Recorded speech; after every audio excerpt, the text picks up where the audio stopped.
If you only have a few bananas, like me, then get a plate. But if you have a bunch of bananas, you can use a baking sheet, assuming it will fit in your freezer.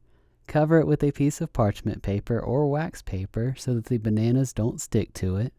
Now get your ripe and peeled bananas, and if you're going to use the bananas for smoothies, then simply cut them in half, since smoothie recipes usually call for either a half or whole banana. Or you can cut the bananas into smaller pieces like this.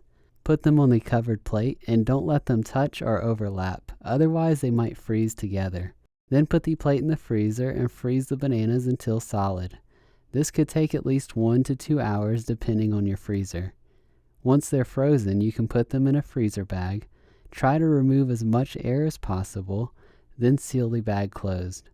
Put them in the freezer and they should stay pretty fresh up to 3 months. Please consider giving the video a like and thanks for watching.